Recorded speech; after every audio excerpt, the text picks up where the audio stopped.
오늘은 지난 영상에 이어서 블로그 수익화에 대한 이야기를 해볼 텐데요. 구독자님들과 함께 내가 블로그 수익화를 할 준비가 되어 있는지 스스로 체크해보는 시간을 가져보려고 해요. 블로그로 돈을 벌고 싶지만 방법을 몰라서 헤매고 계신 분들이라면 꼭 끝까지 시청해주세요. 미리 좋아요도 눌러주시면 영상 제작에 큰 힘이 됩니다. 오늘 영상에서 블로그 수익화를 위해서 내가 가져야 할 5가지 포인트를 알려드릴 거예요. 하나씩 체크해 보시면서 여기에 내가 다 해당이 된다. 그러면 이제 블로그 수익화 단계에 진입할 준비가 되어 있다고 보시면 됩니다. 만약에 해당이 안 되는 게 있다 하시면 그걸 체크해서 앞으로 보완해 나가야겠죠? 하나씩 체크를 해볼게요. 첫 번째, 나는 사람들이 좋아하는 글을 쓴다. 여러분, 블로그는 혼자 쓰는 일기가 아니에요. 사람들이 원하는 정보를 제공해야 돈이 되는데, 예를 들어서 여러분이 맛집 리뷰를 쓴다고 좀 해볼게요. 음식점에 간 리뷰를. 오늘 어디에서 밥 먹었는데 맛있었어요. 그리고 그냥 이제 나의 기분이나 이런 거에 대해서 정리를 해놨어요, 블로그에. 그러면 이게 끝이라면 누가 관심을 가질까요? 대신 여기에 사람들이 궁금해할 주차 공간, 그리고 화장실 상태, 서비스 퀄리티, 단체 예약은 가능한지, 이런 퀄리티 높은 정보를 많이 넣어주면 어떨까요? 블로그 글은 내 기준이 아니고 독자가 무엇을 원하는지 생각하면서 써야 돼요. 그리고 또 하나 중요한 점은 사람들이 실제로 검색하는 키워드를 활용해야 한다는 건데요.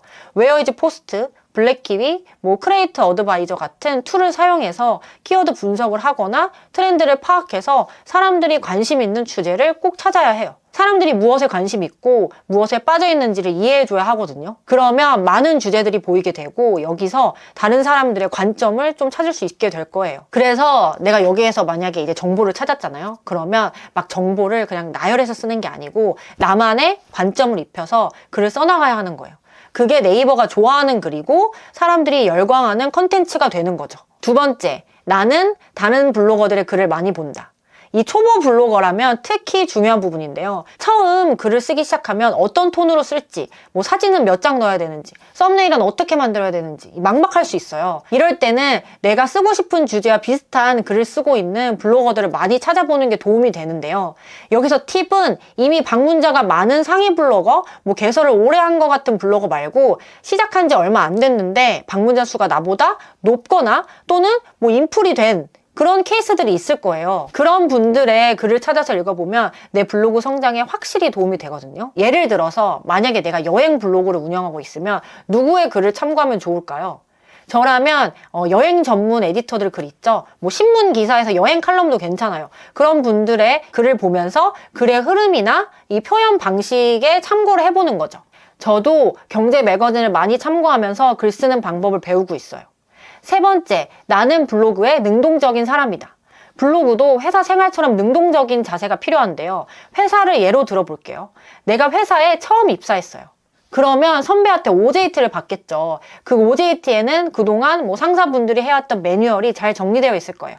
하지만 여기서 어떤 사람은 그대로 따라하기만 하고 어떤 사람은 매뉴얼을 바탕으로 궁금한 점을 찾아서 더 보완하고 어떤 게 더 나은지 고민을 하게 되는데요. 그러면 여기서 누가 더 일을 잘하게 될까요?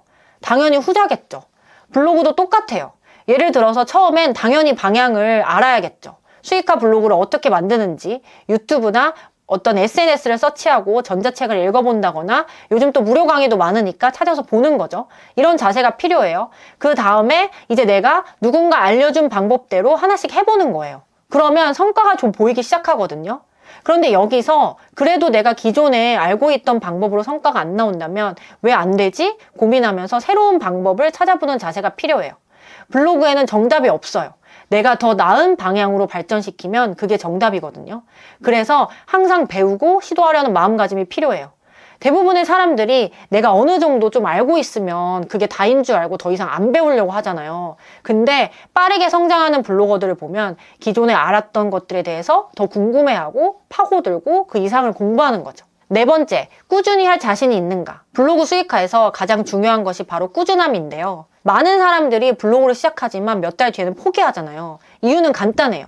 결과가 빨리 안 나오기 때문이죠.